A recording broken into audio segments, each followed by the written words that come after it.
Welcome, everybody. Merry Christmas. Sorry. Sorry. So our last show before the new year. Our last show of 2022. Oh, man. We got to roll it out big, don't we? What a year. What a year. Welcome, everybody. Who's in the house? We have some crazy people coming in. Let's see. I have a way up. Snoopy Doo. He was here early. Mm-hmm. Kittle's here. Kittle's here. Kittle's here. In more ways than one. The hand. That's me. Where's the Alfred R. Alan R. Silver Stacker and Dream. Silver Stacker and Dream. Silver Stacker and Dream. Steven, thank you Let's go, so Silver Stacker. much. Merry Christmas. Merry Christmas. Thank you so much. Thank you so much. Yes, thank you. Daniel Baker, JW. I remember JW. Remember? Let's see. Who else? Clever Coin Name. Kyle Preston. Michael, you brought all your friends with you. That was so nice. I got a little bit of a following. So All nice. those Discord people. All those Discord. The Dick Sword. Thanks for being here, everybody. How's it going, Eric? Let's see. I don't even know if people I serve. And Hey, sure, Iraq veteran. No sweat anytime. That's what we're here for. Tyler Lane, Gringo. Hi, Gringo. Johnny Garcia. Oh my gosh, so many people. I'm like scrolled way up. Linda, hi, welcome. Reap what you sow. Oh, and Indigon sent an email. Yeah, I think it was one of the few coins I put in the inbox or the next folder. Nice. Yeah. Nice. Darwin, welcome. Sandy P. Morrow. I'm not even gonna try to say your last name because I'm butcher it. I'm not even gonna try. You go ahead. Hey, Jimmy, all WhatsApp messages on Sean's videos, just don't click them, don't respond to them, don't anything. It's all Coin Junkie, Chief, Lost Knowledge, Bruce, Roseanne. Unsolicited and unsponsored, so behave yourself, Roseanne. I don't put my phone number in there either. No. Roseanne's just here for trivia. She is here for trivia. Sorry.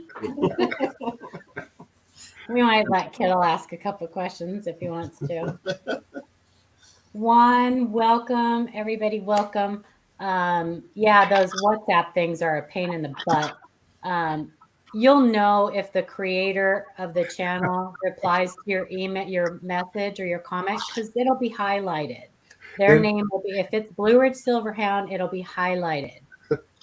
Indigon David says, so that email for Sean's nudes was a scam? Well, I don't know about that. Well, if I'm 150 pounds soaking wet in those images, then yeah, it is a scam. Wearing a mankini. Yeah, except for the Men at Work titled one. So. No trivia, no duck races. No duck races, sorry. No duck races. I thwarted Kittle and Shannon's plan last night. Yeah, we had a plan that we were just Kittle was going to play some quacking ducks in the background until Paula got annoyed and tried to figure out who. He's lurking like he knows. Wasn't me. No, I'm there listening. I listen to everything. Silver Stacker, I've got a few of those. Thank you. Ruby Red, welcome. Thank you so much. Angie. Okay. Tickle my nickel. Is that a new one? Tickle my pickle. What? Tickle my nickel. What? That's a Hey, we gotta keep a rated G up in here, right? Yeah, well, that's it. I like that name. Oh, Juan Velasquez is here, so every Juan is in the building. Christopher Sorrow, welcome back. So tonight, Jimmy, yeah, that was mine. It was a 65 El Camino project. I finished it and then subsequently sold it because we didn't have any room for it anymore. So it went to a good home. my grandpa had an El Camino. I can remember riding in the back of that thing as a kid. Yeah, it's Spanish for the road. The road? Oh, road. Brown Hell, Sugar, welcome. Dopey Tripod. Cindy. Justin Hughes. Hey, Cindy, Oh, listen. by the way, guys, I took the liberty of pinning the email address for the live coin Q&A at the top of the chat. You'll see the live coin Q&A in yellow. So if you need to, click into that. If you have questions, send them on. Good There call. is always a giveaway on Michael Kittle Rare Coins, and he's going to talk about that. Always. Always. And he's got a very special one coming up on Thursday that we're a part of that he's going to talk about a little bit too. Oh, yeah. You want to talk about that a little bit, Michael? And you can talk about it again a little bit later. Well, this Thursday, me and a few friends, we got about a little over 25 different channels involved, including the live coin Q&A. We're going to be doing a live stream on my channel, and Gringo's here. I'm sure he can post a link. He probably has that handy. He's already posted one for our monthly giveaway. But yeah, Thursday, live stream, 3 p.m. Pacific, 6 p.m. Eastern. We got about 75 items or so to give away for Christmas. Nobody has to pay a thing. It's all free. It's just for the holidays. And we got a couple pieces of gold, whole bunch of silver, lots of fun stuff.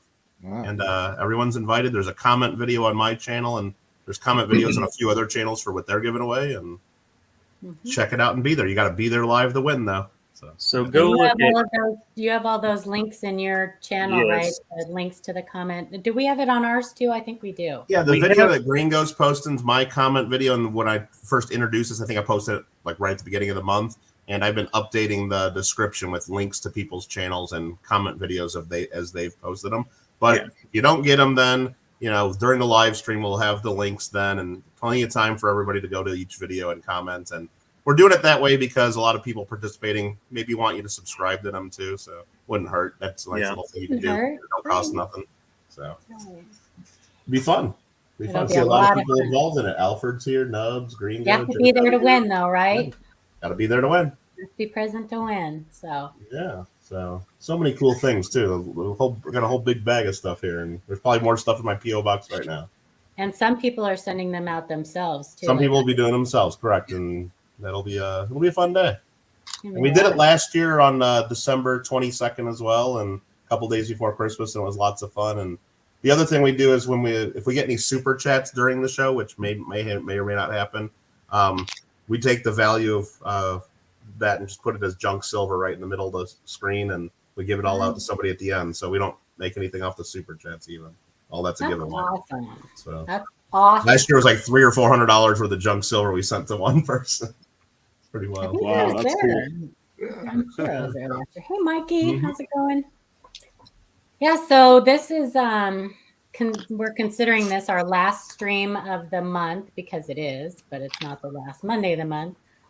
So we pretty much I think we have a couple coins we're going to look at, but we are pretty much dedicating this stream just to your chat questions. So the best way to get our attention is to put at live coin Q&A and then ask the question. We'll star them and pin them so that we can get back to them. But please wait until after we've looked at the coins that we're going to look at to ask your questions. And don't ask questions about a specific coin that we would need to see pictures of. So yeah, and Michael Kittle's here and he's super smart. So pick his brain when he's here too. Take advantage of that. For sure. For sure. So, all right. Well, let's get into the questions and then, or the coins, and then we'll get to the questions in chat. If that's okay. Unless you guys does anybody have any announcements or anything? Let's do it. Okay. So this is the time where I go through my little spiel. If you have to get a drink or go to the bathroom or something, and you've been here and heard this a million times, go do it now. Do it now. Live coin Q&A, December 19th, 2022. Our last stream of the year. Crazy. We like to encourage everybody to join the American Numismatic Association. It's our national coin club. We will be giving away one ANA sponsored membership tonight, and Michael Kittle is going to be giving away 10, I believe, or close to it. So very special. If you're not already a member, or please, or if you know somebody that isn't a member and you want to gift it to them, this is a great opportunity to do that. So even if you're already a member, if you have somebody that you can gift it to, you can. So please enter when we give those away. Stick around. We'll be doing that at the end, or maybe we'll throw one in here and there. With your ANA membership comes some perks. There's special events. You'll receive free admission to the World's Fair Money and the National Money Show. There's videos, podcasts, blogs, coin collecting tips, online research tools, games, quizzes, and everything numismatic. You'll enjoy exclusive discounts on ANA seminars and money museum auctions, coin collecting publications, books, supplies, collection insurance, and much, much more. There's a virtual money museum exhibits, explore spectacular collections of coins and paper money from the nation's largest numismatic museum. There's educational programs. You'll have access to the best educational programs in the hobby, webinars and seminars, lectures, correspondence courses, and more. You'll get a subscription to the Numismatist, 12 issues of coin collecting's premier magazine delivered digitally or to your doorstep. If you want the printed copy, you just have to upgrade your membership. And you'll receive $15 off of a new NGC and PMG membership. We also encourage people to join CONECA, Combined Organization of Numismatic Error Collectors of America.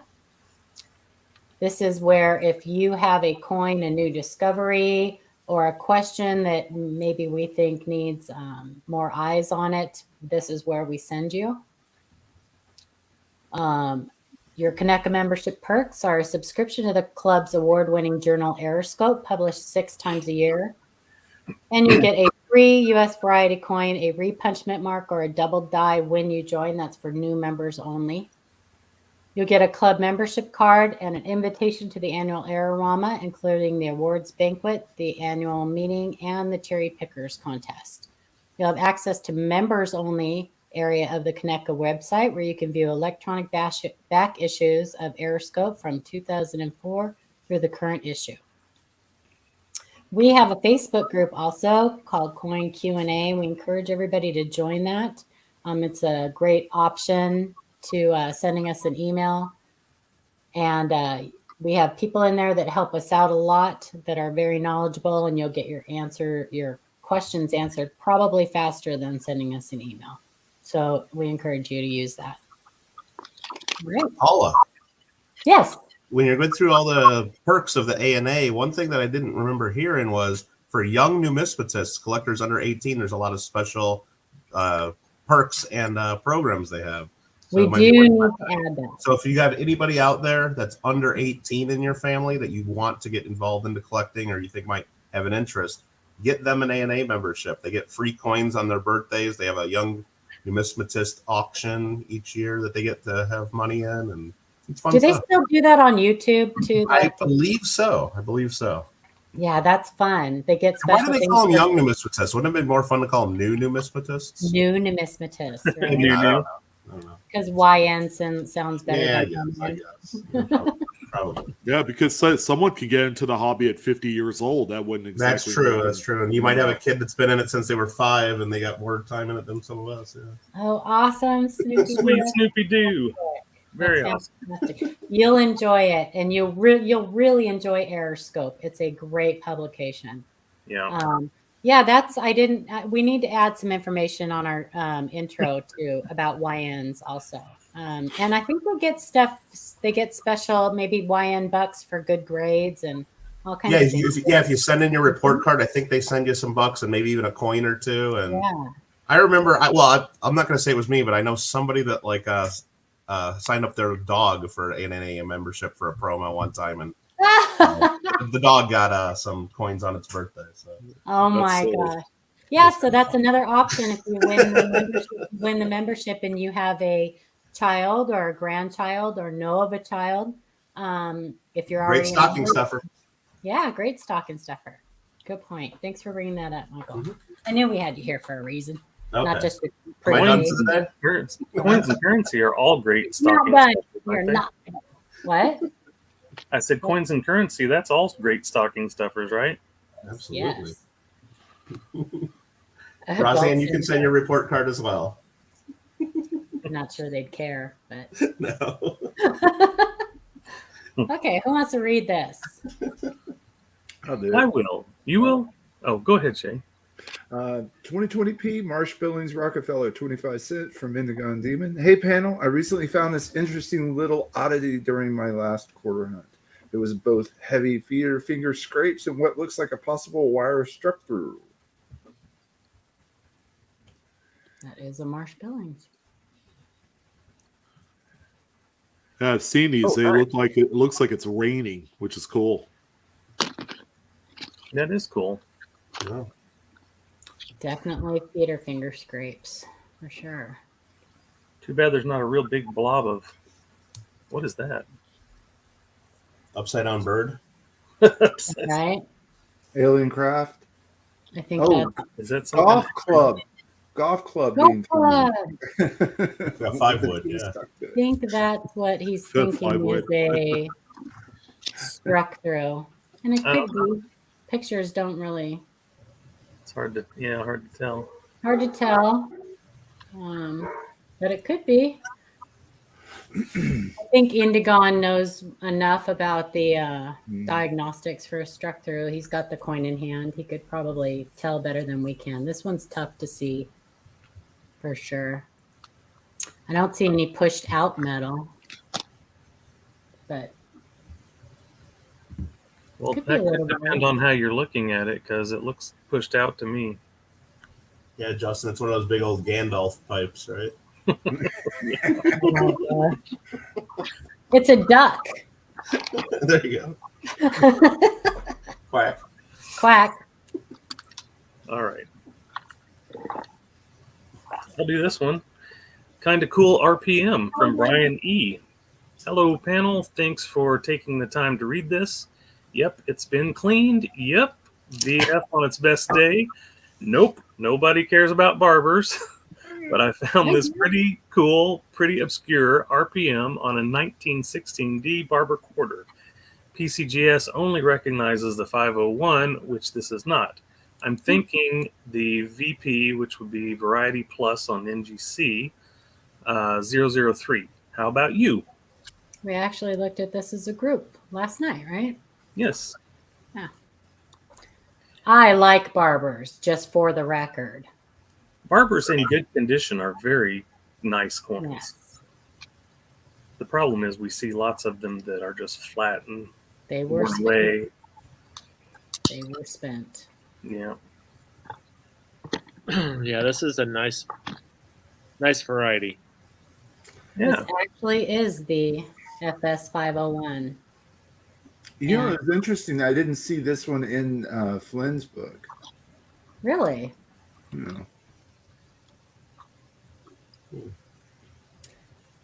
And a couple of the die markers or the die chip inside the D and the die chip up at the tail feathers. So, yeah. It's a nice one. Aw, Ida. We love you, Ida. I'm glad you're home, honey. If you guys haven't seen Ida's morning show, if you're up in the morning and have nothing better to do, and even if you do have something better to do, just skip it and go see Ida. Have some coffee with her. I try to be on there, but lately I haven't been able to get up early enough. So good, nice find. Yeah. Awesome find. And that's it. We didn't want to torture Michael too much. He's Oh, I like barbers. I like barbers. no, I know you do like Yeah. barbers. But I think you think- mentioned that. No, you guys I were think mentioning that maybe that personally- one's not listed or something, but I mean, it's hard to find barbers in high grade. So I've seen a couple other dates where I've seen repunched mint marks or doubling, and you look them up and there's nowhere to be found because most people, if you have a really worn one, you wouldn't see it, I guess. Mm-hmm. Yeah, Yeah. that's a nice cherry pickers variety. So Oh, sweet. yeah. I can't remember why he thought it wasn't, but I think it was because I don't know why. No. But it was. All right. So we have questions in chat. Did we get any questions or yet? I'm sure we No, have. you said what you told them to wait for Oh, their I did? questions till after we were done with the coins, so they haven't been putting questions in. I did Very tell him that. astute. I did tell him Now that. it's time. Post your questions. Post your Yep, question. post your questions if you Hit have the like questions. button. Subscribe There if we you want. go. Now they're pouring in. All right. There you go. Oh boy, that's one for Sean. Sean, you Oh, got a man. question. Daniel Baker. Sean. Awesome, Tom. Sean may us- have You mean that taken one? that opportunity to. Are you there, Sean? Yeah, I'm here. Oh, okay. Did you see Daniel Baker's question? He said, Yeah, could no, you- I put it up on screen for everybody to see. I wasn't paying attention. Sorry. Well, there is a distinct value difference between web notes and regular subject sheet notes. They're very widely collectible because they only made them for a couple different series runs, and that was it. That was, I guess, an experiment that never really took off. It wasn't as cost efficient as the BEP thought it would be.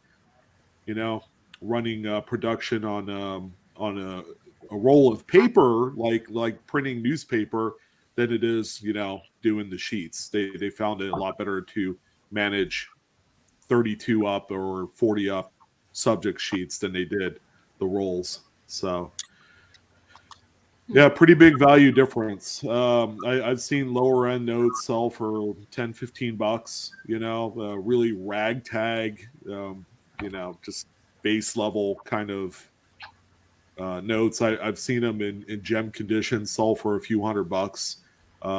There are star notes for the web notes that are worth a lot more too. So, and you're welcome, Daniel Baker. Awesome. Hopefully you got anyone know what the answer you're looking for.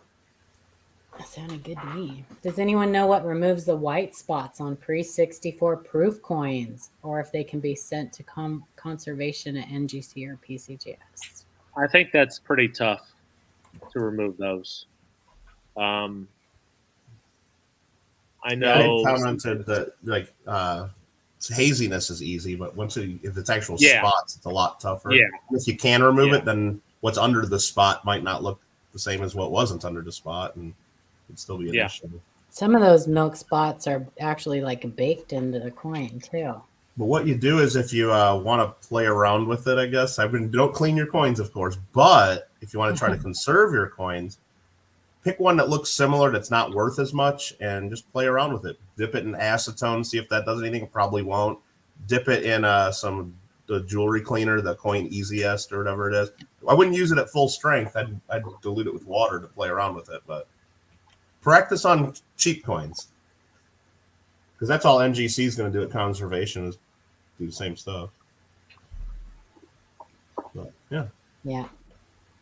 Yeah, that's a tough one. I know people were having a hard time with milk spots on Canadian maple leafs, I believe what it was. Yeah. It was something that was running rampant, and there were a lot of theories that are thrown out. Whoa, what could cause this? And I think the big one was the rinse that they used was actually more caustic to the surface of those coins, thereby leaving the white spots. So, and I don't think you can get that off either. I couldn't. No, you can't. Yeah. You could try everything that you outlined, Michael. They are impossible to remove without damaging the surface of the I think coin. they've gotten better at it because I remember this is probably can. 5-10 years ago. I'd be buying coins, for coin club prizes, and the coin shops would always be selling me the Canadian milk spot stuff a couple dollars cheaper, and I'm like, well, I don't really want that. But Yeah, I think Yeah, I read it was about 5-10 years ago when that was a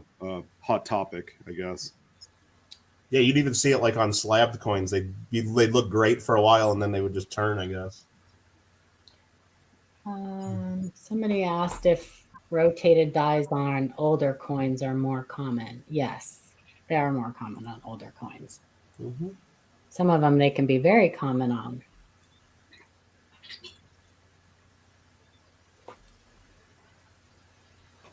I should be starting these Does questions. anyone on the panel agree with the people that are putting out that physical silver is running out in the world? I keep seeing that. I think Silver Stacker posted something about that. How are you going to prove that? If you have money, I can get you as much as you want. I mean, it's not running out. The price goes up. Supply and demand. If it was running out, the price would skyrocket. In the whole world? Yeah. I I don't know. You can get as much as you want. Just let me know how much. It'll just cost a bunch. Now, that's the narrative that they throw out there to feel like that they have something valid to say about the market. Not only that, I think some mints have their hands tied a little bit about what prices they can pay. So if the market price goes to certain premiums, then they're limited on what they can produce. But other than that, you can get as much silver as you want. Yeah.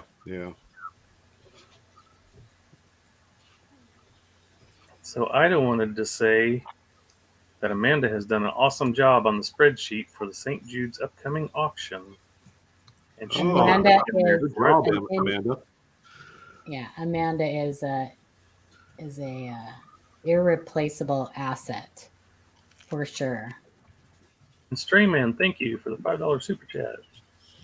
She puts her heart into everything she sets out to do. Absolutely. Thank you, Strayman. Thank you so much. Then we have, let's see, Rebecca. Does anyone happen to know approximately how many $63 bar notes were issued during the 28 days Joseph Barr signed? I know nothing about currency. Sure. Zero. Except how to spend it.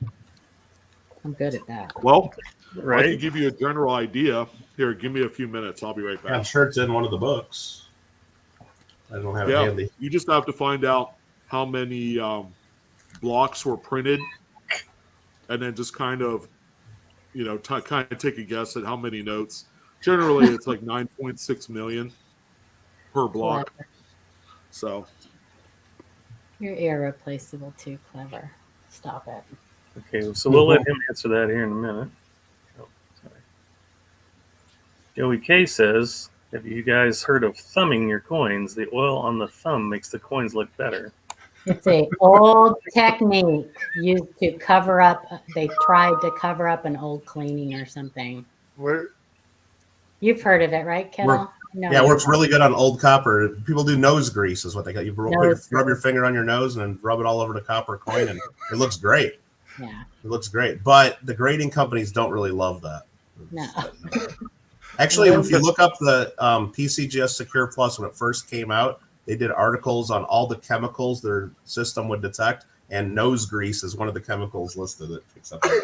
Really? Oh my It's god! actually listed. There's some other crazy things listed that it picks up too, but Yeah. Thank you, That's crazy. Thank you, Mind Tab. Thank you so much. Thank you, Mind Tab. Merry Christmas to you too. Thank Okay, you let's so see. much. Wait. We're gonna get rid of that one. Yeah, I've heard of that. Don't Just clean rub your it on your coins. forehead. Don't rub your coins. Here's all right. So when Barr took office, they didn't print a lot, by the way.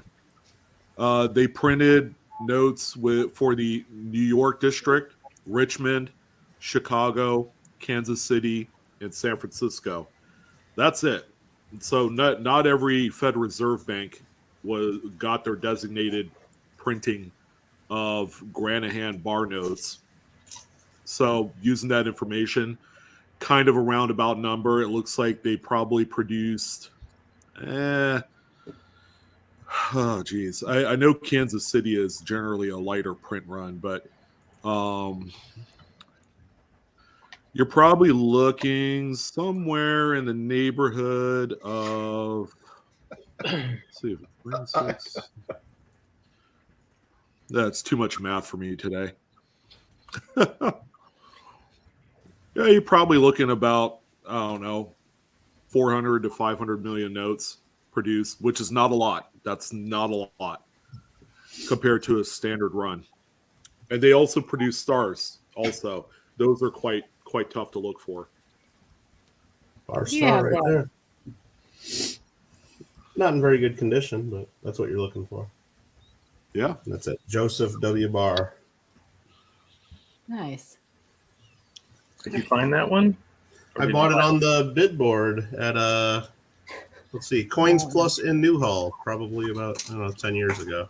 Nice. Points plus. Did we Coins say, Plus by in the way, Newhall. thank you, Mind Tab, for the super chat? Thank $10 you so super much. chat. Y'all are great. Merry Christmas. Merry Christmas to you. Hey, Sean, did you see where Yellen was signing $100 bills? Like No. actually signing them? Yeah. So I don't That's know. crazy. If those would be worth some money. I don't know. Maybe at some point. I don't know. Like personally signing them,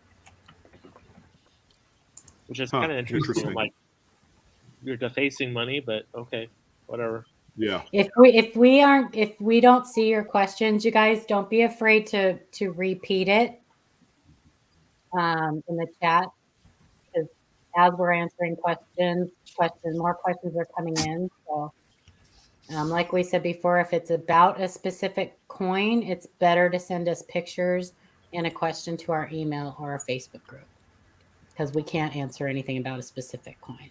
Okay, so Going Higher said, a bank teller handed me a full roll, 50 cents of 1963D pennies. Should I send one in to get it graded? These pennies look brand new. You should only send coins in for grading if You know how to maybe grade. it's an FS 101. Maybe it's a high grade FS 101. Maybe it's you're really good at grading memorials and it's like a gem MS 67 or higher coin. That's the only time you would send any of those in. Oh, by the way, 63D is the rarest date for registry sets at a pop 4 in Mint State 67. There was a period of time about 8 years ago that I went through probably a few hundred rolls of 63Ds. I sent in, if I remember right, 60 of the finest examples that I could find with my eyes. 3 of them came back 66. And at the time, the highest grade was 66 plus. So that just kind of gives you an idea of how bad the quality is on a 63D. Now here's the thing. I do a lot of bulk, so I would do something like that if I found a lot of gem, because it's cheaper for me to send those in. But the average Joe, no. Yeah. I would not do that. Don't send in the full roll. You got to go through and select them. Yeah. MS66 is still about $100 coin, but still, I mean. Yeah, but that's not going to cover no all your costs and leave you anything. Unless you're sending my submission was like $1,200, so I barely broke even on it. A lot of them came back 65. Ouch. You know, and just over the years, I sold one here, one there for $20. You know, so it's nothing that I personally recommend doing, especially if you're new in the hobby. I'd best stay away from any registry set style, kind of like lottery grading is what I call it. Don't do it. I don't recommend Develop your grading skills first. Really good. Make sure and do some test runs yourself. And then if you feel comfortable, hey, I know this coin should get at least a 67, then that's when you could send it in. But don't, as a new collector, no, don't do that. You're going to waste your money. Even an old collector. You have to know how to grade. It's a gamble. It's a gamble. Yeah. Because you're dealing with grading companies too, and they, I know they say, oh, we don't, we're not. They do have some kind of system that they don't want to overwhelm the registry sets. So. Yeah.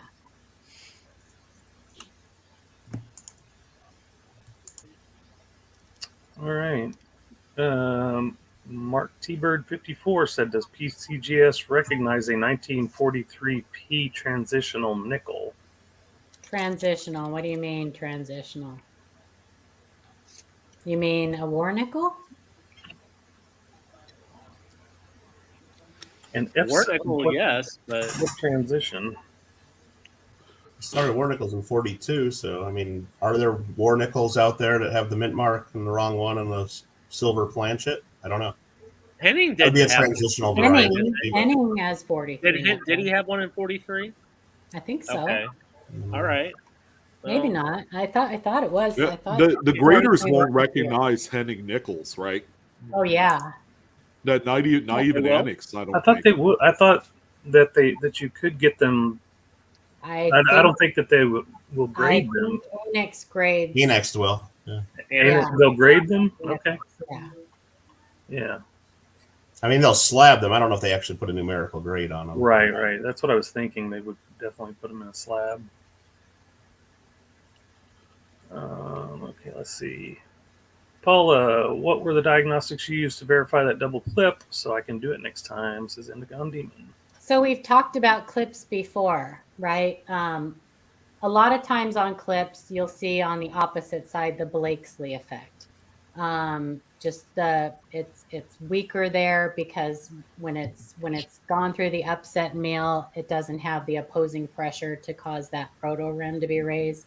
Not always. The Blakesley effect is not always present.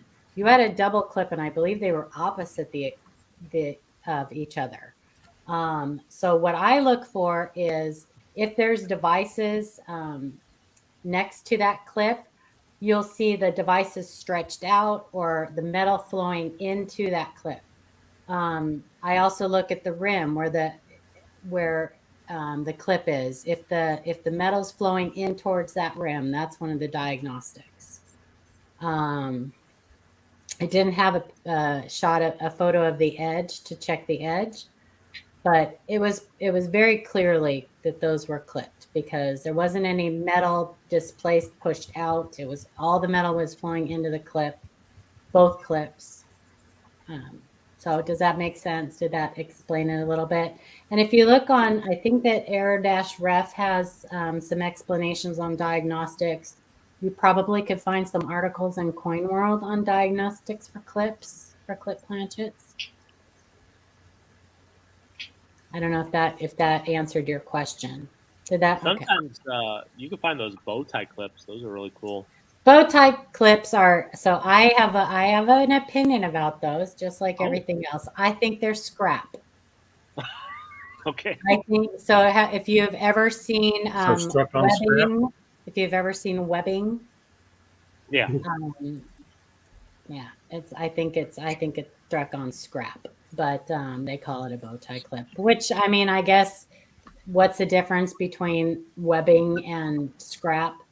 It's the piece in the center of two parts of a strip of coin metal that's been punched out. It's the little bow tie in the center. So, I think it's just a fancy name for scrap. But I always have an opinion. You have some spinach, Shannon? Do what? Spinach. You having spinach? And Kittle, don't hold back. If you want to disagree with us, you just go ahead and be your Kittle self. Well, okay. I mean, if you have a coin that has a clip on it, right? Yes. You can have that. And you could have a coin that has a clip on both sides, right? Yes. So that's a bow tie. No, bow tie is not always. Well, it could be, right? If you have a clip. You can have tiny clips on both ends. You can have fairly large clips on both ends. You can have a curved clip and a straight clip on, a curved clip on one end and a straight clip on one end. A bow tie literally looks like a piece of the webbing. Yeah, I've heard when a Lincoln cent has a clip on both sides. I've heard people call that a bow tie. So maybe they're just using the word. Or saddle clip. I've seen that. Yeah. And that never happens in this hobby, right? No, yeah, people using terms differently with different. Yeah, that never happens. Mm-hmm. That doesn't happen. Is it a lamination or a delamination? It's not a delamination. That happens in flooring. It doesn't happen on coin. How is your dad, Amanda? You can have a peeling lamination. He's okay. I don't think he actually got electrocuted. Okay, yay. Thank goodness. We were literally talking before you guys came on, and there was this big noise, and Amanda goes, "Oh my God, that was my dad." I think I got to go check. I think you might. I'm like, "Oh my gosh, was that the electrical?" She's like, "Yeah." Sheesh. What in the world? I was gonna go with the fun show this year, but maybe next year. I want you to disagree if you disagree, Michael, because I don't want to have to watch your gaming later on and hear. No. We would never do that. We would never do that. I want to confront it now. I deny that. Face my fear. Deny it. You deny it all you want. Go ahead. Sorry, I hit the wrong button. So anyone going to the fun show in Orlando? I wish I was. I was gonna go, but my birthday falls on the day that I would have to be there, and I thought, well, I didn't want to be gone for my birthday, so. Really? I can't think of any place I would rather spend my birthday. Well, I would go by myself, and that wouldn't be any fun because nobody would go with me. So then there's lots of YouTubers that are going to be there. There are lots of YouTubers that are going to be there. Well, okay, but I'm talking about like friends of mine or people that aren't into coins like me, and they get bored easy, and they're like, "You gonna go to spend all day at the show?" Yeah. So thank you for the $5 super chat, Indigon. Thanks for another year's worth of numismatic education, and thank you for the donuts. He made those himself. I'll go to the fun show someday. Someday I'll go. No, I do think I'm going to try to go to the Houston Money Show this year. It's like January 21st. So nice. That's one of the live Q&A's goals is to be present with an educational booth at the fun show someday. Mm-hmm. You can do it at the ANA shows or the fun shows. You can get you a free booth there for sure. Yeah, I think the money show is in Arizona. Yeah, that's probably why I'm not doing the fun show, because that's in the beginning of March in Phoenix, and that's just close enough where I can drive over there for a day or two. And we would have gone to that. Actually, the guys can still go. I don't have to go, but that's my grandbaby's due at that time, so I can't go. Next year. Snoopy Doo wants us to go to the Vegas show. Yeah, Gringo. I might do that. I might go to the fun show if we go to the Space Center too. Oh, I heard the Vegas show last year was kind of a bomb. I heard they put it in some like funky hotel or something. It wasn't very good. Yeah, the one they just had, I heard, was pretty good though. But are you going to be there, Snoopy Doo, and have your you're going to have like your bills and stuff out there, aren't you, at the Vegas show? Yes, I am going to the Tulsa show. Kittle, are you going to go to the Tulsa show? I already know. Is that Tulsa, California? No, I already know. Yeah, I don't know. That's Tulsa instead of Grove. Grove. That's the new that Grove. one. Okay, the new Grove show. Probably not. I won't say no for sure. Probably not. I bet you could be bribed, Ida. So, speaking of nickels, how can you tell a silver from a clad besides the large mint mark and the drop test? It's hard when they weigh the same. Thanks. So, if they don't have a large mint mark, they're not silver, right? Most likely. I mean, there's always a chance that they could be struck on the wrong planet, but I don't know how else. Put it on what's that machine we were talking about? Sigma. Yeah, Sigma machine. Take it to a coin dealer and have it tested. Probably a jewelry store. I don't know, but yeah. Yeah, that would be it. Okay. A lot of bigger coin shops will have the X-ray guns you can shoot it with, and tell you the XRF or whatever. Yep. It'll tell you exactly what it's made of. So Linda says, I've got a question. I have a 1952 D Lincoln, and I'm looking at the bottom of the reverse, and it has an R engraved in it. Does that mean anything to anyone? We can't tell you anything about that without a picture. There's an R engraved. We would have to see a picture. I mean, it could be a counter stamp or something. Counter stamp, or even it belongs to a pirate, maybe. R. Could just be damaged. It looks like an R. Who knows? Send an email. Like an R. Coin Q&A. Yep. info@livecoinqa.com. We'd love to see pictures. So. I just got a Lincoln sent with no date. Does that mean that it can be a 1922 no D? Your coin can identify as anything it wants to identify as. It's a no D and a no 22. Yeah, it's possible it could be a dropped, struck through dropped device or a filled die, but that's we go damage first, assume damage first, and then we go from there. Always assume damage first and then go from there. Prove it's not. Ida, are you sure it's not a 43 copper though?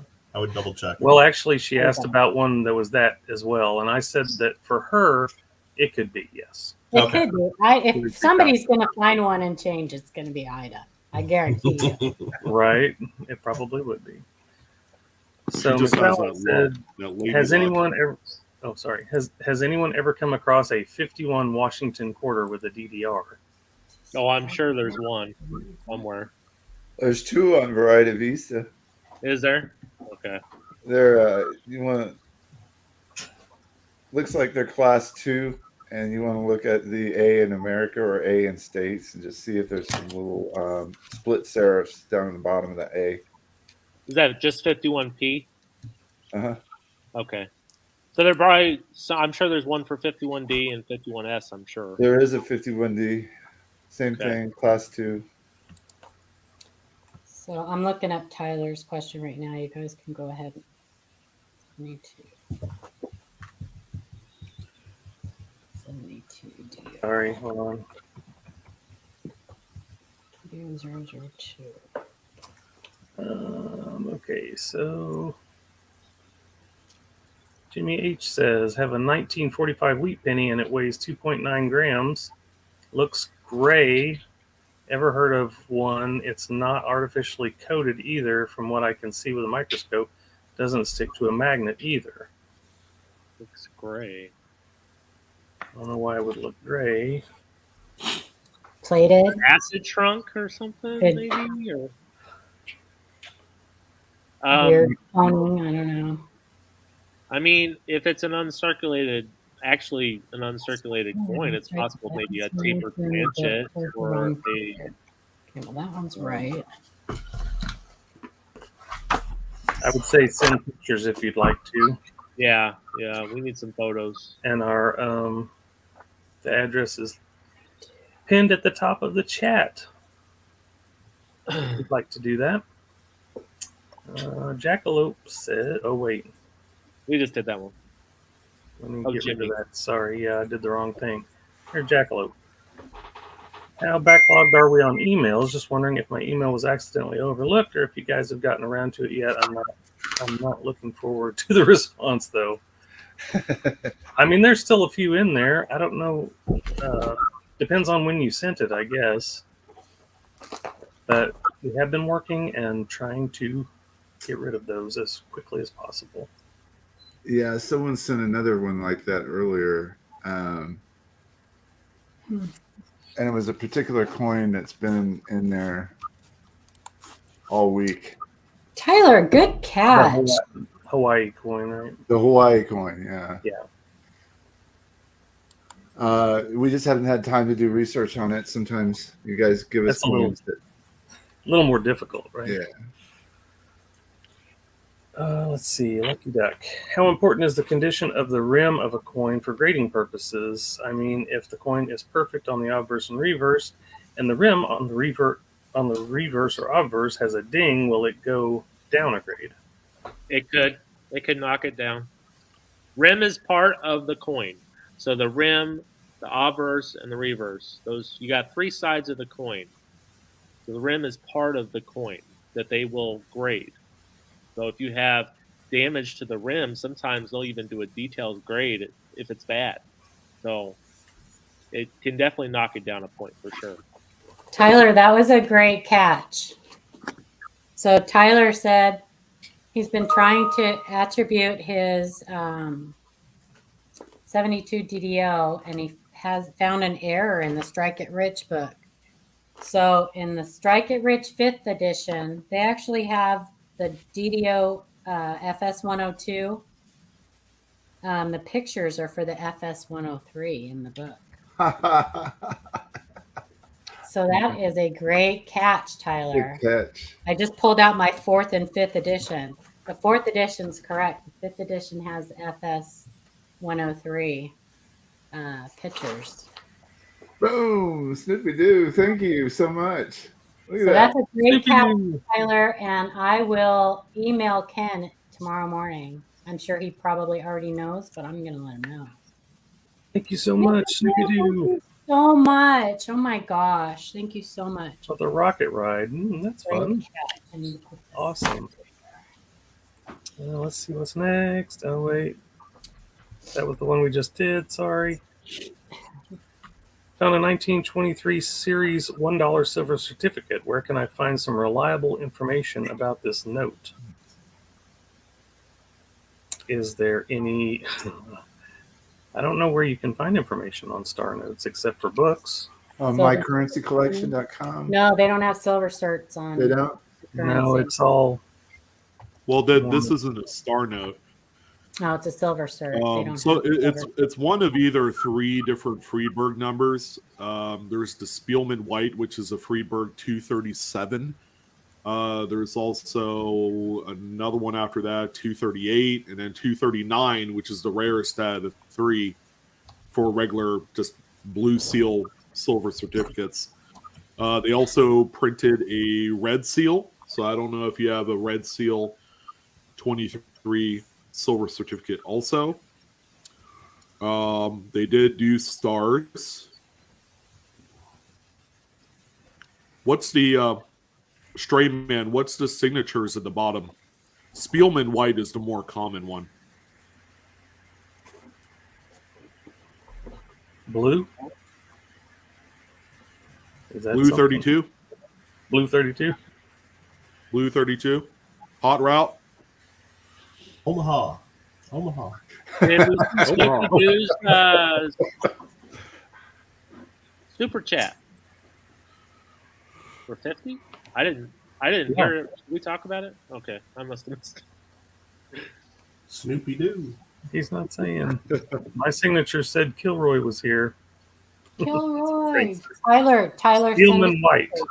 Oh, he says Spielman White. Oh, okay, that's a more common one. And what would you give? What kind of idea would you give on condition?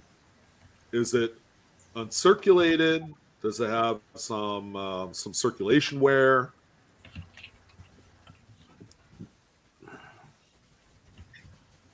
On a scale of 1 to 10, 10 being the best, what would you fit your note in?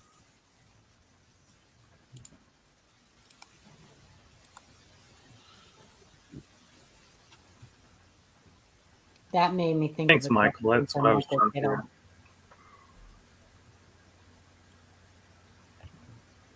do. Ooh, I great just- question. when you Read said what you that- saw. What do you say? Oops. I clicked on it. Sorry. How many Lincoln Cents has doubled ears? Oh gosh, there's several. Several. There's the 84, the 97. There's the 83D with the spiky doubled earlobe, which I think is really awesome. I think I 88. think there's a wheat scent too. the last count was 88. 2021 that I know of. They also have the 2018D. I think they even have it for 2019D. Mm-hmm. 44 They're has not one. FS. They're not FS coins though. They're just regular, like wax. 2006, 2009, 2003. 1999, Thank you, Jackalope Birdmaster, for the $5. Gonna call it a night. Good night. Wasn't 93? 36 has Didn't one, have one too? 39 has one, 41, 95, 42, 71. 44.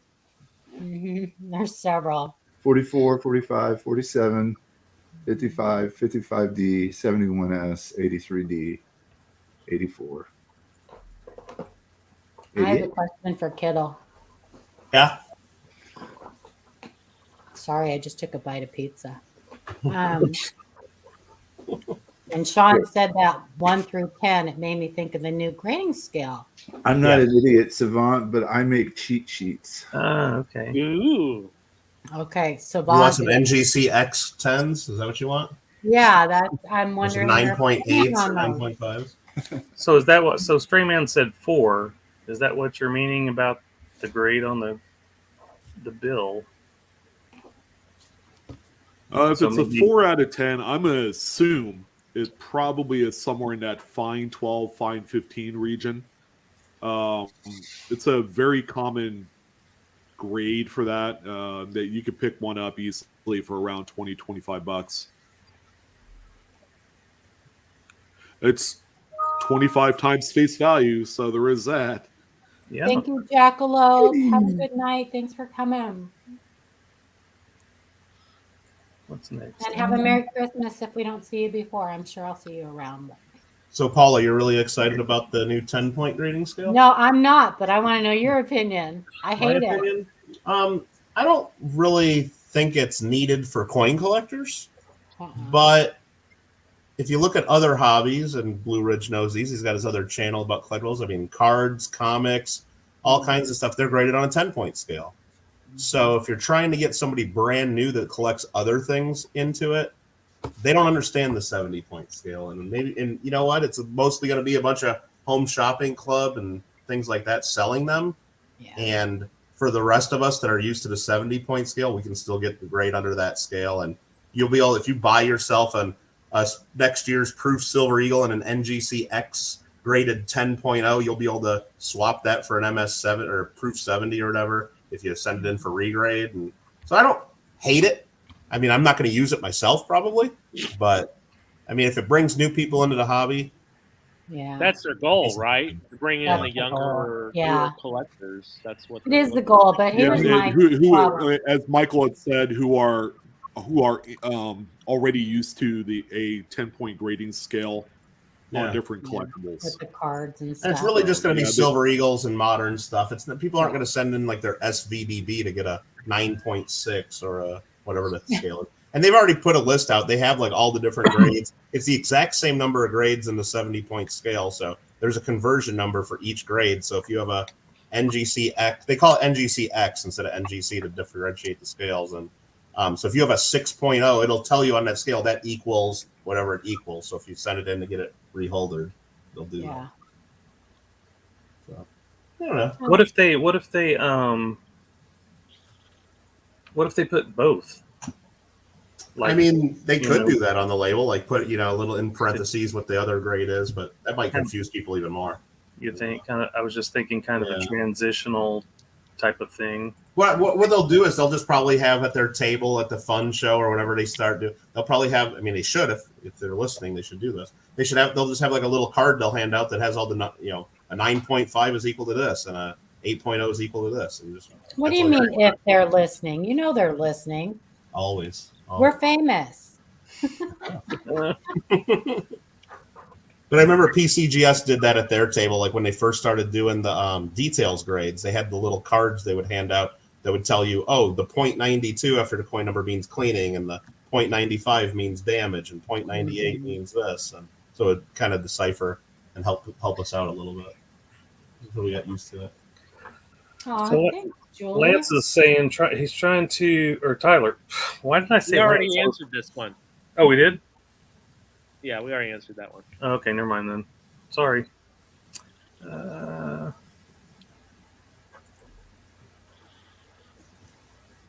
Hello, I have some pretty amazing coins. Where would I take them to get an honest appraisal? There's, you have to kind of, I think That's Gotta the get, rub, to know honest. your local, gotta get to know your local coin shops. yeah, you kind of have to have a trust factor there, I guess, to The best place to do it is go to a coin show. You're going to have, even a small coin show is going to have 15 dealers at it. You got 15 different people. You ask 3 or 4 of them in a row. If they all come up with the same number, that's the number. If they all come up with different numbers, well, you keep asking people until you get a high number. That's the way, process of elimination. If you go to one shop, they might be an honest shop and you'll get lucky, or they might not be. So, and you won't know because you only got the one number. and Or what if reach out to your local coin club. Maybe they'll have some advice. what if you take it and some say it's like a MS66, but others say it's like a MS63? Oh, yeah. You know, That's why coin shows are great. You got all the people there in the same room. They all got money. They're wanting to buy coins, and I'm just saying they'll give you a number, and they're all giving you the same number. It's Janet, probably are the you right speaking number. by experience or something? that nickel did come back as a MS66. I'm just saying, Oh, in case I can remind. Sorry. you don't have to. You have nothing to be sorry about. You can send it to That's me awesome. anytime you want. I know. Yes, Michael. Yesterday, a guy tried to sell me a 1971 penny, said it was worth $1 million. I asked him what he was smoking. That wasn't a question. Why was that one started? It's hilarious. I give that. I happen to give that same reply sometimes in the email. Right. He smoked his lunch, huh? Yep. I'm just kidding. I really don't. But Are there any known errors on the 2022 Anime Wong quarters yet? I'm sorry. Because I yeah, found 3 so Right-through. far, I believe. there are little Yeah. dye chips down by her hand. Yeah, there's the weeping strike through. I mean, have you guys seen that? Saw it on your last one of your videos. Mm-hmm. Yeah, Hey, that was a while ago. Yeah. Okay. I'm still kind of on the fence about that one. It doesn't look like anything special, or it looks like a scratch. Although I've heard that multiple people have found that very same strike through on various examples. So I don't know. The unfortunate thing, Sean, is that people are selling them on eBay. Any little ding on the coin on the cheek is now being called a weeping wong just because of the name. So, A weeping Wong, yeah, or and a so- weeping Wang. or weeping wang. Sorry. Anyway, I just want to do a public service announcement, please. Know what you're buying. People will write on a 2x2 flip DDO, DDR, RPM worth $1 million. Don't believe it. Every buzzword they can. Yeah. Believe it. Use your eyes, do your research, make Yeah. sure it's the variety or error that is actually known, right? If Sean talks about the weeping strike through, then go watch the video about it and make sure it's exactly the same. Or if whoever you're watching or reading about, compare it, look at pictures, do your research. Don't just buy that stuff. You'll in other words, save your money and buy the stuff that you know is real. And you can utilize us. We've said it before. If you see an eBay auction and it's a 7-day auction or whatever, send us pictures if you have questions about it. Post it in our Facebook group. That's a public domain. Post it in our Facebook group, the eBay link or whatever. If it's a buy it now, you have plenty of time, so you don't have to worry about, we actually had one of our people, and I'm not going to mention, was one of our viewers, bought an altered coin that this terrible seller on eBay had several struck through dimes in their listing, and unfortunately they had already sold a bunch of them, but this seller was very good at faking these strike throughs, unfortunately, and was given a harshly worded email and removed those listings, but not before one of our viewers unfortunately bought it. Fortunately, the seller has a return policy, which I guess on eBay doesn't really matter because eBay will allow you to return it anyway, and you can dispute it. But so just because somebody says no returns doesn't mean you can't return it on eBay. Right. They will make you try to converse with the seller to see if you can come to an agreement. But Paula conversed with that seller and got him to take down all of his coins that were, quickly. So hopefully he wouldn't. Don't always do it, but No, obviously this person knew they were caught, right? And knew that they were doing something bad, right? And removed them. But like I said, unfortunately, if you went to the seller's sold listings, you could see 20, 30 dimes that he had already sold. And I would probably also add, don't try to sell something you don't know what it is. Yes. If you don't know what it is, then don't put it up for sale. I mean, or at least don't label it as something. Don't label it as 5 things. Just, I don't know. It's frustrating because I'm seeing a lot of videos where people are saying, oh, this is a double die obverse, blah, blah, blah, with a whole bunch of technical terms and RPMs and, and sometimes in those videos, Shay, if you scroll down to the comments, you might see me. Oh, you're calling them out too. You might see me make a comment. They're blatant on TikTok. It's crazy. TikTok live streams when they're going through coin rolls that actual viewers have bought, you could buy into them. And normally they're quarters, and they're like, oh, we got to look for the pooping horse die chip on the Nevada statehood quarters. I'm like, that's a bunch of bullshit. I'm sorry. But far be it for me to tell them otherwise, because they have a lot of people that love kissing their ass on there. So, you know, it's like one guy walks out to the field to drink the Kool-Aid. They're all going out there. So, Right. yeah. Underway. Sorry about that. I feel very strongly for those type of live events. Yeah. Oh, yeah. Yeah. Here's a great question. Can you recommend a few good books for beginning collectors? I have the 2022 official red book, which is Perfect. the first one that most everyone would say, grab a red book. Yep.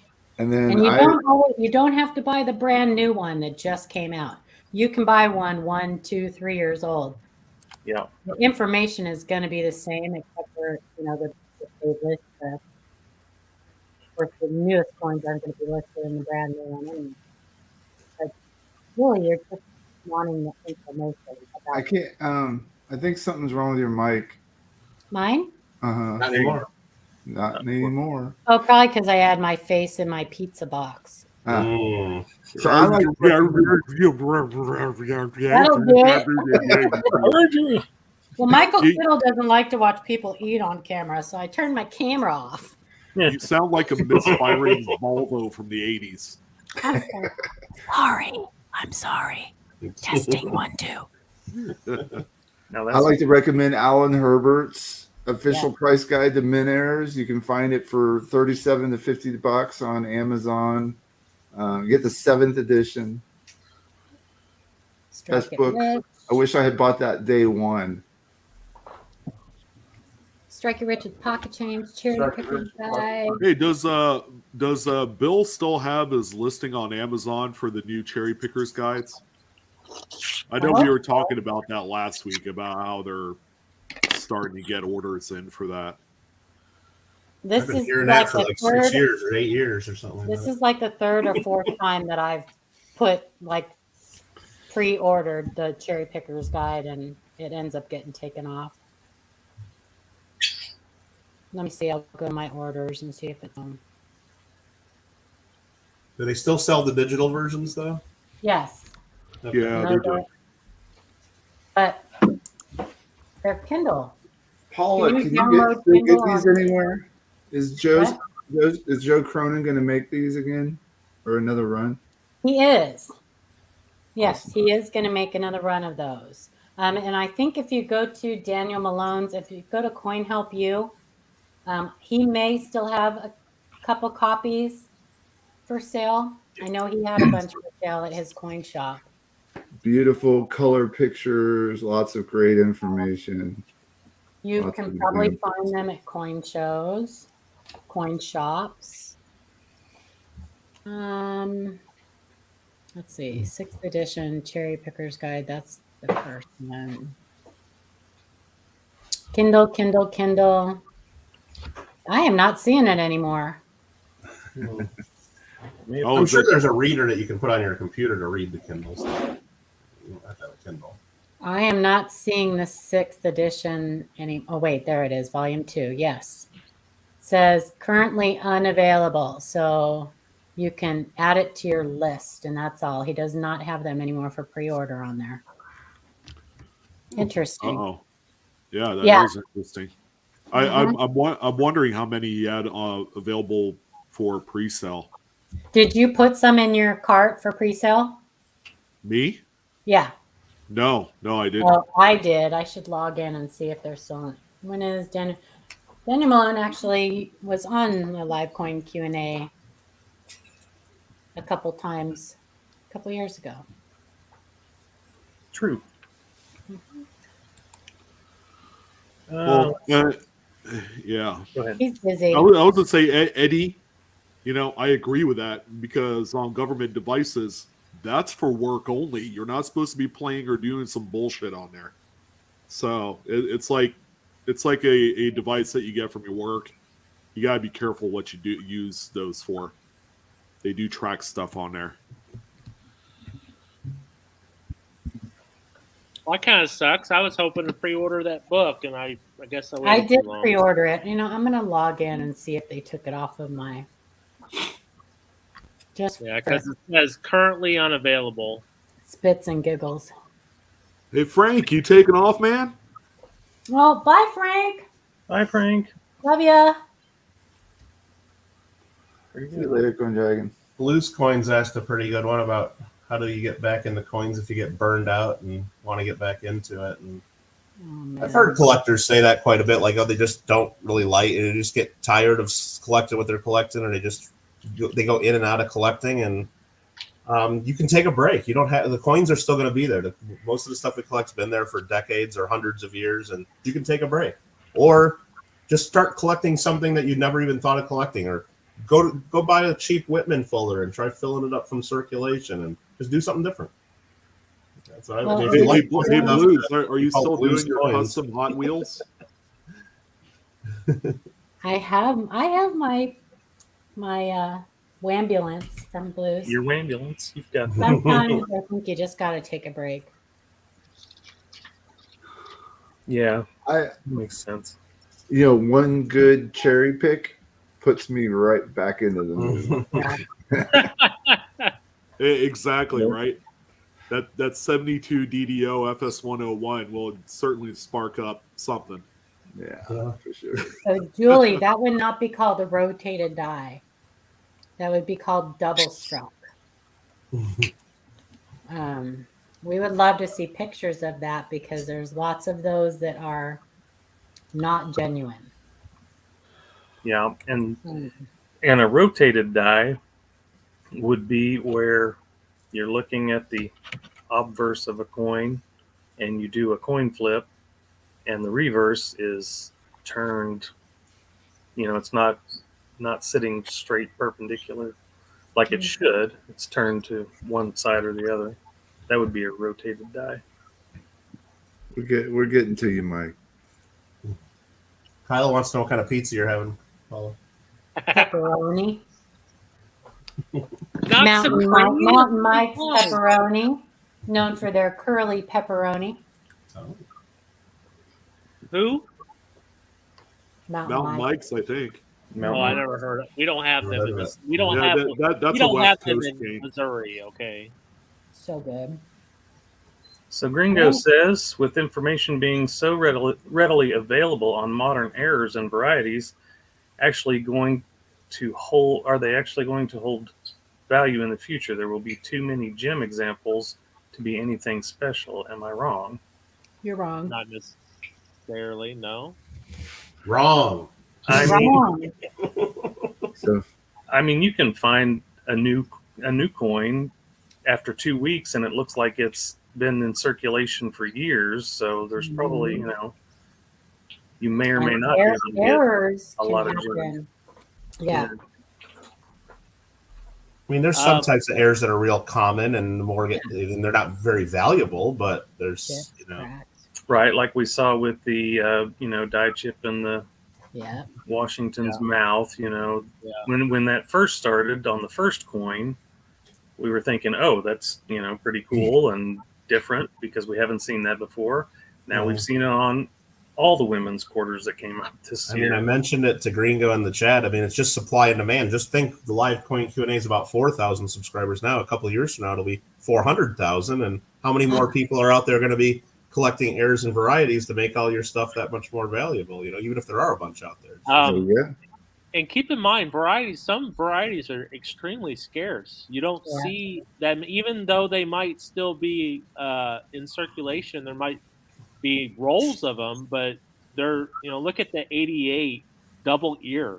I mean, how many have been found? Maybe 2? Think about that. 88's, it's what, quite a, 20 years ago. So, I mean, 88, 20 years. Hey, you hush. Math is hard. Math is hard. And I think I'm guessing you error and variety collectors don't want it to happen, but as technology improves, you would think minting of coins will improve and there'll be less and less errors and varieties in the future. Boy, did the Well- mint prove us wrong on that one this year. Well, so far, but But there are some errors that you just aren't seeing anymore. the major errors don't show up as Yeah, much. I know, you like the don't real see crazy the- ones. You know, you And don't that see that the- question on the stack rotated coins, dies you on the don't older see coins. There's the more way on- the presses are now. You know, you're not seeing the stacked coins. You're not seeing. Now, Gringo makes a good point. He just put it, said, like, back in the day, You the don't internet see was around, so it didn't shadow spread as strike. quick. If there's a double die on a 2022 Lincoln cent, we're all going to know about it within a matter of days or Yeah. You'll know That's about true. it. It's not here. like back true. in the day Yeah, where it might be technology- months and months and months before Yeah. it's discovered, Yeah. True. or even years. What is it? 1919 double die Merc dime that was just discovered recently, right? Mhm. Exactly. Yeah. You know, 100 years after it was minted. Yeah. So they've Yeah. been Which out one there. was that? The 1919 Merc? 1919 1919 Merc. Yeah. Yeah, that's going to be in the next Cherry Picker's Guide. It should be, yeah. Should be, yeah. It's got And that's FX number and everything. and- But then it's major enough. How did Right. people not notice that for 100 years? It's either very, very rare or we've all just missed it. Yeah. So, But look at so the I want 95. any of you- I Lincoln. want any of you out there to go sum up all the entire amount of coins produced for some denomination. There's some series and denomination. All right. So, and then think about how if it took you 5 seconds or 10 seconds to look at the coin under your microscope, and then multiply the 5 seconds or 10 seconds times the number of coins. You couldn't look at all the coins in a lifetime. We all probably could not. All 125 people watching this right now, if we all looked at a coin every 10 seconds from now, you know, we still couldn't make a dent in the entire population of coins. Yeah. So we will always find more varieties. Not all the varieties have been found. Yeah. You just Yeah. by searching and uncovering more material and looking at stuff in the way that we teach and the way that we try to show you, you can find varieties today. So And in the world of numismatics, if you think about the history of it, error in varieties is a fairly new niche in the hobby. You know, I'm sure there's some people that have always seen, you know, weird coins and gone, that's cool. But as far as really studying it and learning it, you know, it's fairly new. And we have people all the time, our viewers all the time finding new varieties on older coins. Yeah. So- I mean, Have a good night, Stray. Thanks Bye, for coming in, Stray. man. like that 54D nickel that I found, that really crazy double die steps on the reverse, and it was a brand new variety, never been found. So you can still find new varieties on old coins. So That's our goal. That's what we're here for, is to educate you guys enough that you can go out and find these new things on your own. And then hopefully someday pass that knowledge on to other people. Absolutely. So Mike's got a question. I have several 43 steel pennies that don't weigh right. As far as I know, they're supposed to weigh 2.7 grams. I have several that are underweight as low as 2.5 and some overweight up to 2.87 grams. So one thing you have to know about the steel cents is that they're horrible. They're horrible. They, In a nutshell, they're in a horrible. nutshell, yeah, in a Buy nicer nutshell, they're ones. horrible. That zinc plating came off, chipped off. They rusted. They're just horribly. They were just not well thought out coins. So people liked to take them and strip the old zinc plating off and replate them or reprocess them. Sometimes they didn't even strip it off. They would just plate right over the top. They So get rust, you and that adds weight. Yep, rust.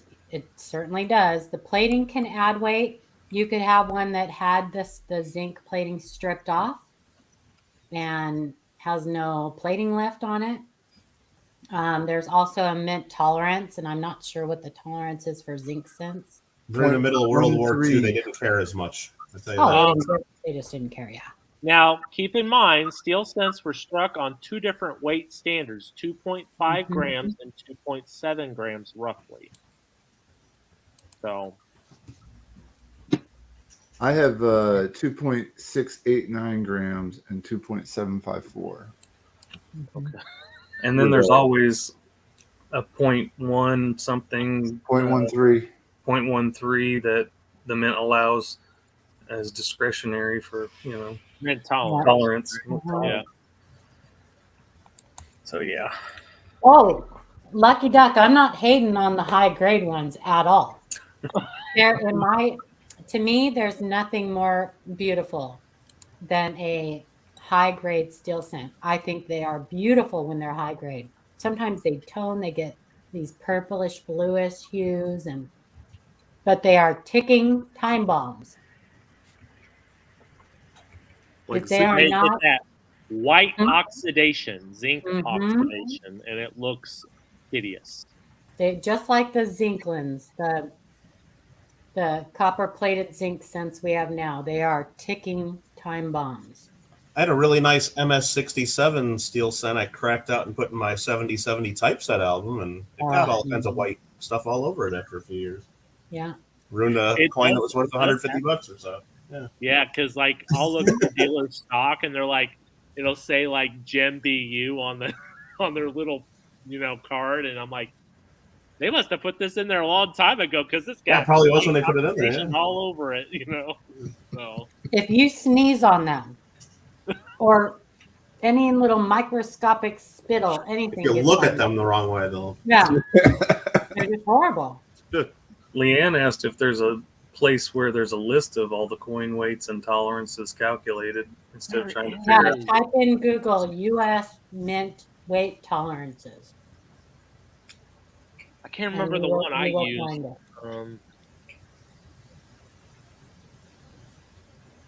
Indigon saying there should be no zinc on the rim, correct? On the edge, you mean? Yeah. No, yeah. So the strips of those are plated prior. The metal strips as they come before they are go through the blanking process. Those metal strips are plated prior to the blanking process. So there will be no zinc on the rim of the coin or on the edge of the coins on an unprocessed steel cent. They're asking if nose grease will work on the steel cents. Try it out, pal. So Indigon Demon asked, how long after the new cherry pickers guide drops before PCGS and NGC start attributing the new varieties? Anybody? I think they probably get the lists before we do. It'd be pretty much right away. Yeah. I mean, if it's a new variety, I would write that on the form and maybe make a copy of the new cherry picker guide page and send it with your submission, so they know. Good the grading idea. companies are sometimes ahead. NGC, their Variety Plus, they'll update it before the cherry pickers guide is even released. The 99 mule die class. No, it's a P. Those varieties in there, some of them. 99. I think it's clashed with a 94. I believe. It's the 99 mule die clash on Lincoln cent is clashed with another Lincoln cent, but it's a mule because it's clashed with a reverse of a totally different year. So let's look at mule. I think it is a 94, but let's see. Yeah, it's on a Philly. It's not on a S. Not surprising. So they're saying that it happened somewhere between 1990 and 2000. They don't know exactly what year, but they could tell from the reverse design that it was clashed with the wrong year. And it's on a Philly. And I am not sure how many have been found. I have never seen one other than Amy's example. So, yeah, I believe it was a 94 too, Lance, that I saw that it was clashed with somewhere. Maybe in Ken's or Mike Diamond's write-up about it. Or bifurcated plane. I cannot. That's a trade secret. And yeah, I can't tell you. So Maro's asking a question on how to take pictures, basically, better pictures. I think we've kind of talked about a few things in the past as far as, using something to balance your phone so that you can get a focused, better focus on your coins. Yeah, on a You coffee can cup or something. use a plug-in microscope in a computer that you can take pictures directly on your computer. Yeah, Or there's also, look for bendy arms with clamps on them. there you go. There's also additional lenses that you can buy for your phone. One's different magnifications, so that can help you as well. Mhm. And if you need to, just Google Practice. how do I attach pictures to an email. Yeah. That might help. Practice, and practice with the light, different lighting. Try not to get just one lights, one Yeah, light source. no direct light onto the item that you're photographing. Bounce them off like the wall or point them away from your subject, and that'll produce better results too. Oh, and clean the lens as well. You'd be surprised. Yeah, don't how get much pizza smoke all is on over there. it. Yeah, you would be surprised. Yeah, I got this spot on every one of my coins in the same spot. How'd that happen? Yeah, I have that. No one will ever know. They're gonna know. Yeah. Joey is asking if the Australian Canadian bullion coins, such as the Germania or the Britannia coins, are overrated, or do they have true premiums? That's a great kiddo question. Yeah, what do you think about that, Michael? I mean, they go for all silver right now. All bullion's going for premiums. But some are a little hotter than others, and those premiums change over time. Like it used to be that the Chinese pandas were always way more than a silver eagle, and that's not the case now. And they change. So you buy what you like. If you're buying bullion, buy what you like. Right. And you hope that if you're buying something that you would call a premium piece of silver or gold, when you go to sell it, it's still a premium piece of silver or gold in the market. So if you're paying too much now, hopefully you'll be able to sell for too much later. If you're buying the generic stuff, it's going to be generic when you sell it. So it shouldn't matter too much. Buy what you like. And you could look at the total number produced in the, or minted. Yeah, some of the stuff that some of the different countries' bullion, those mintages are way, way lower than the Americans. But then you got to remember, like for some of the Australian or Canadian stuff, the mintages might be down in the thousands or 10,000, but they make so many different things compared to, the U.S. just doing a silver eagle and maybe a commemorative or two. Yeah, like the earliest was it Mexican Libertads, where they what was it, like 1986, where they had the different fractionals, and they were all like ridiculously low minted. Yeah, That was a good question that was up there. Oh. No, the nickel one. I did answer it. Sorry. Oh, you did? Yeah, I answered it in chat. But, oh, okay. But he was basically asking how did the D get so high on the 1975 D nickel?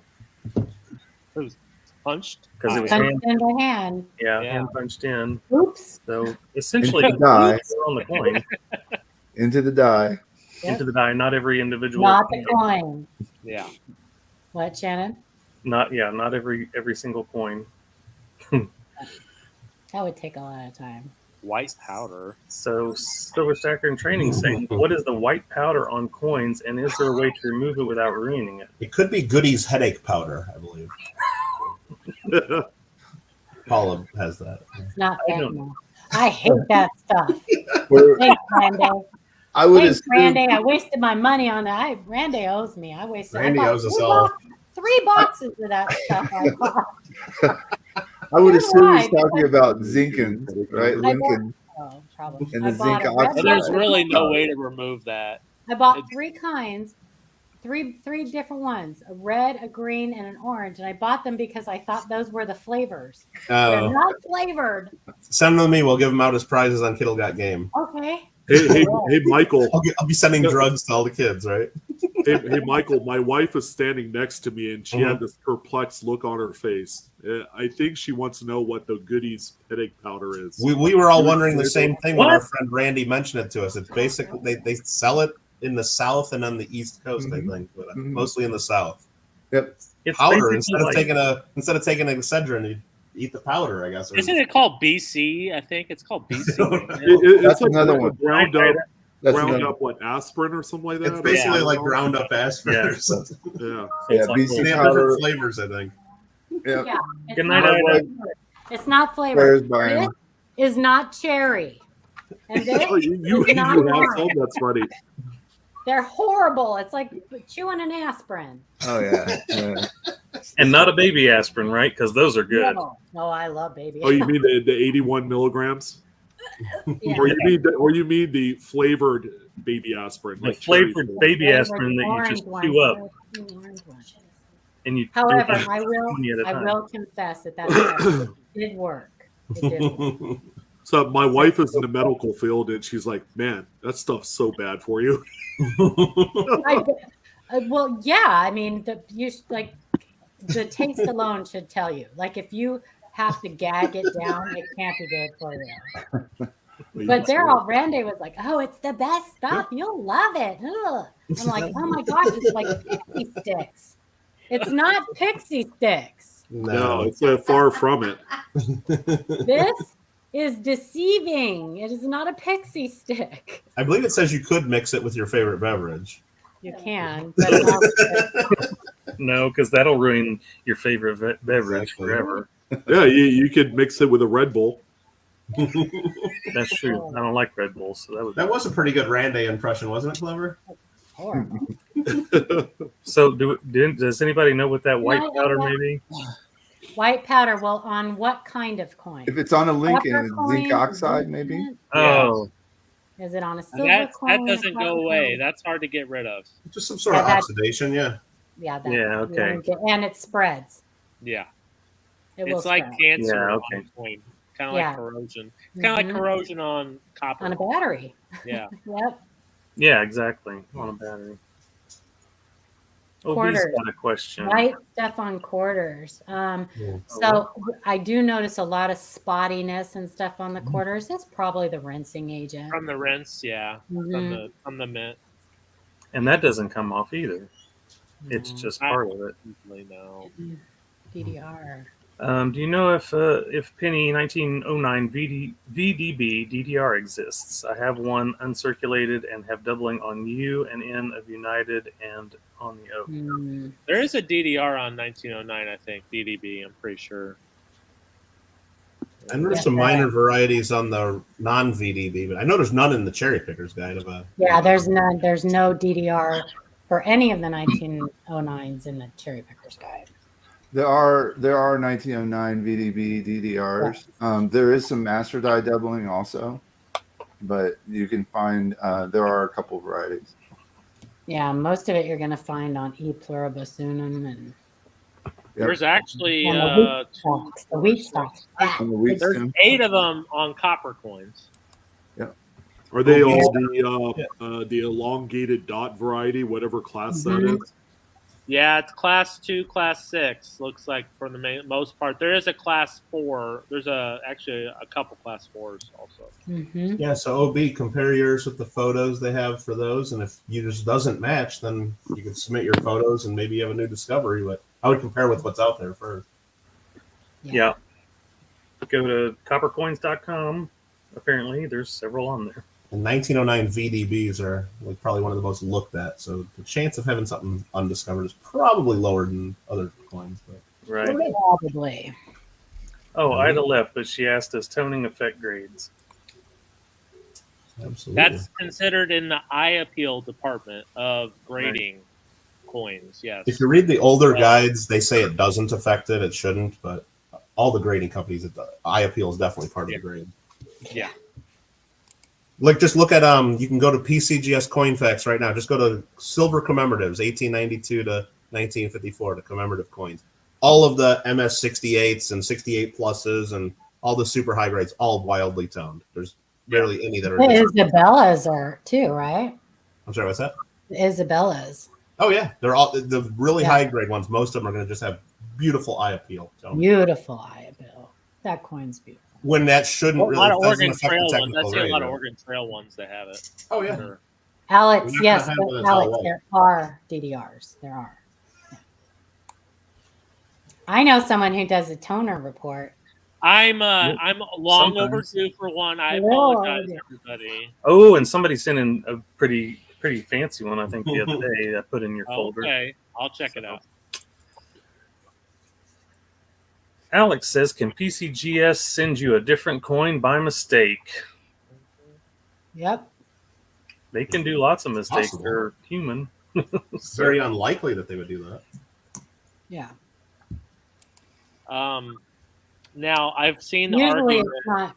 It would be not, the entire order they'd send you by mistake. You'd get a whole. Yeah, whole I've order. seen the argument where people say, "Oh, they switched my No. coin out for some other coin, and they didn't attribute my coin properly." That 99% does Yeah. not.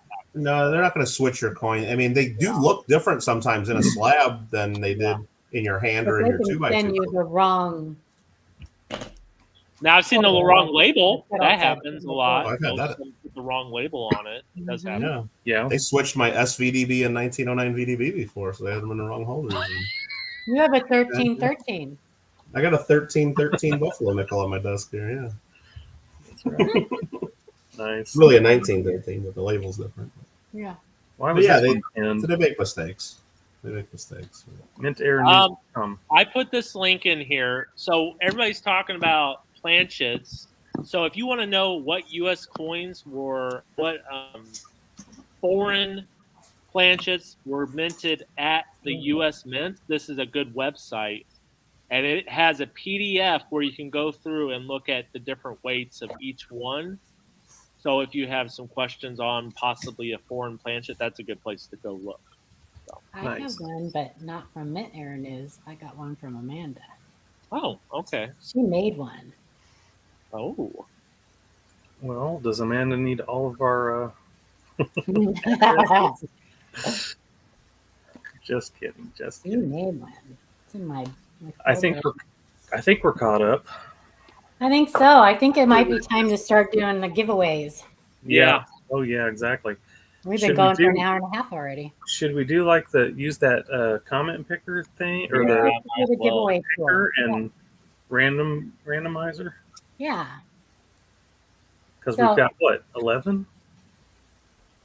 We have 11. Yeah, that's what. If Kiddo wants to give 10 away, then we have 11. Yeah, however many. I mean, let's get everybody signed up for today, and then let's do it. Yeah. So if you do win one of these, just don't enter the next giveaways because you can only, we want to try to give everybody a chance.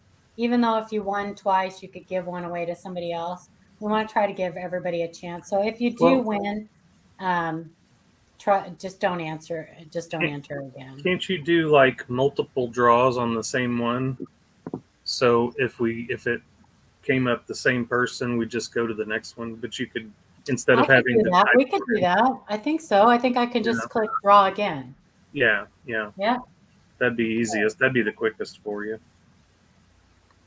So I'm gonna put a word in, and when I post it, you guys start typing it in. I mean, you don't have to capitalize or whatever. Roseanne, I have a Okay. question for you. Did you put it up? Oh, Hang on. I have a question for you, Roseanne. This is the trivia. What is worse than athlete's foot? Athlete's butt. I'm not going to participate in trivia because that'd be an unfair. Thank you, Steve Woods. $5 super chat. Thanks, Steve. Thanks, Steve. Tuvalu. Thoughts on the Tuvalu mule error? Be nice. I have 2 and paid a lot. They were featured in Coin World I article. know about that one. Interesting. I've not heard. Might have to look that up. I would have to look it up. I probably. I think have. Green Gut has the right answer. Soccer. Soccer is. Okay, I'm gonna share my screen, and you guys can start typing this in. Let's see. There it is.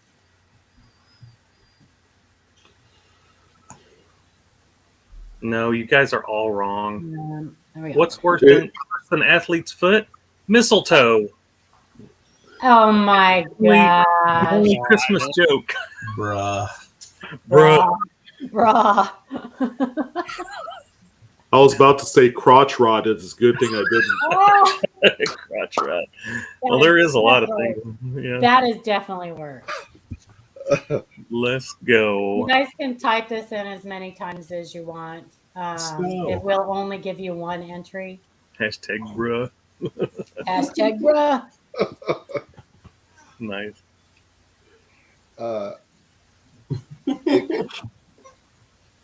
Dashing through the snow. 129 people watching. Awesome. Yes, thank you all for coming. Yeah, for We sure. appreciate it. Paul, we probably should say which one's for us and what the 10 that are for. So we'll do ours first. The one that we're giving away now will be the ANA sponsored. They're all exactly the same, so they're not going to be any different. It's a 1-year gold membership, correct? Yeah, the 1-year gold membership. Mm-hmm. And that's what you're given, right? That's and you get the digital copy of the magazine. Mm-hmm. Yeah. Make sure that if you win, you email us as soon as possible. Because if you don't email us and we get this information in before the 1st, you won't get one. Right. That's not very far away. Just no, that's not. So make sure that you email us as soon as possible. We just need your YouTube name and your real name and shipping address. And this really is only for U.S. residents. I don't think that, I think the ANA only, And if you're getting a membership for someone under 18, also include their date of birth because they'll give a YN membership. Right. Yeah, good point. Is someone going to write them down too, by the way? You are. I am. Thanks for volunteering. Insert foot, as my father would say. And Paula, you're okay with everybody emailing you guys, and then you can send me a list, or I can just pay you guys to send them in, or I can send them in whenever works. Either way. If you win our membership, you can mention that. Well, they'll know that you got it from us. But if you win any of Michael Kittle's, please, Michael Kittle needs to get credit for it. I don't know how that works. How with you, Michael? It doesn't matter. I usually just put my coin club name on in there. So do you want me to copy their information in like a spreadsheet or whatever? Yeah, just send me a list or something. That'd be easy. Yeah. All right, perfect. Okay. Yes, Roseanne, if you win, you can gift it to someone not in the chat. Yes. So I'm going to go ahead and draw the first one. You can keep entering. You just have to put LSKGO. Let's go. Let's go. Let's go. Let's spin them. This is for the live coin Q&A one. Make sure you specify that. Let's go find some silver. Are you eligible for tonight?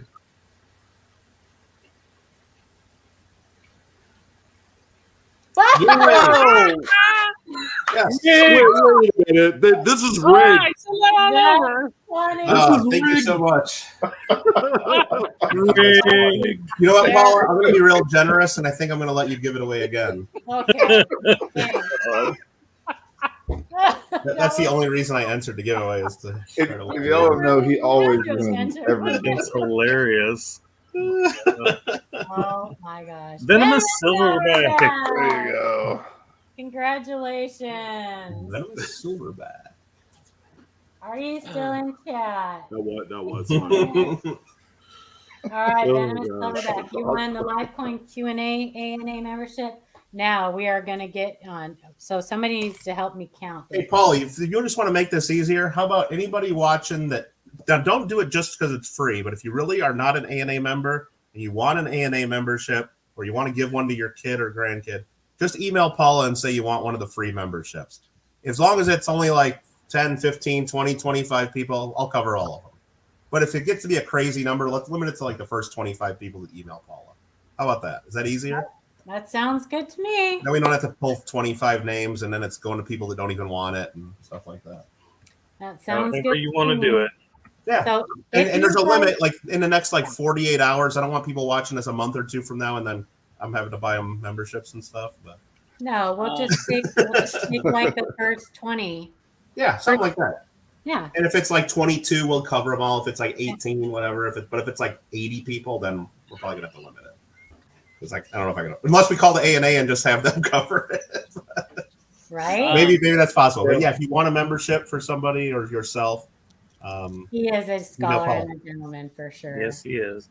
Venomous Silverback, please send it to info@livecoinqna.com and put ANA December membership, and then make sure let us know so that they can put it in my folder, and I'll contact Donna. And Merry Christmas. Absolutely. Merry Christmas. That's Yeah, it's not for renewal. So if you're already a member, you can't do this to get an extra year on your membership. They won't allow that.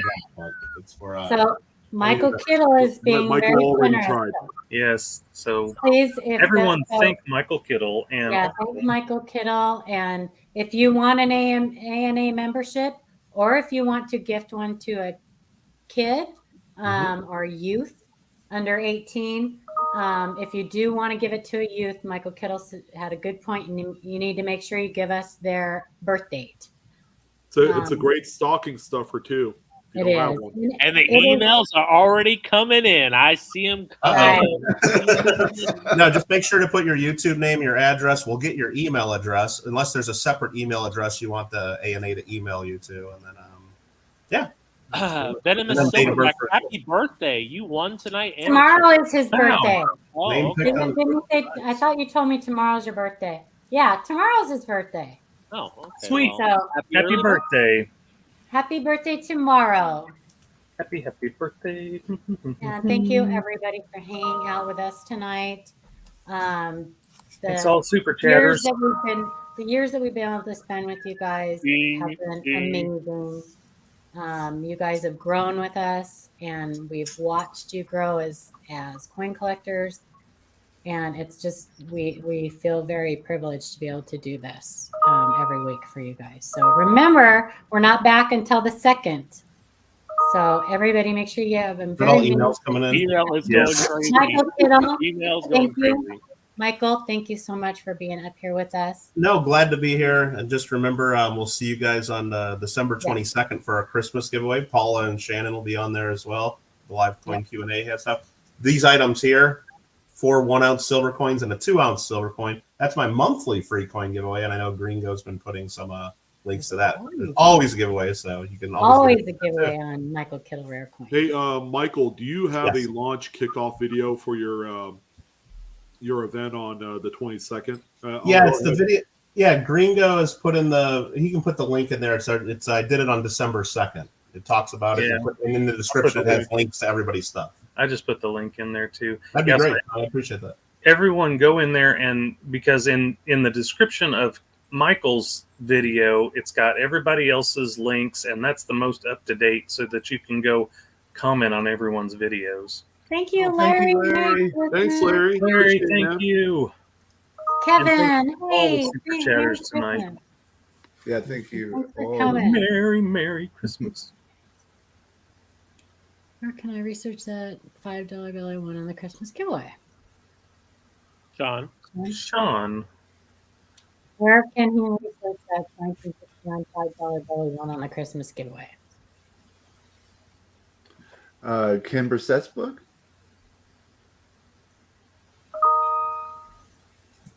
Yeah, you can either the Brissett book. You can also do the I know, Bill. Whatchamacallit, so the happy Krause, you're here.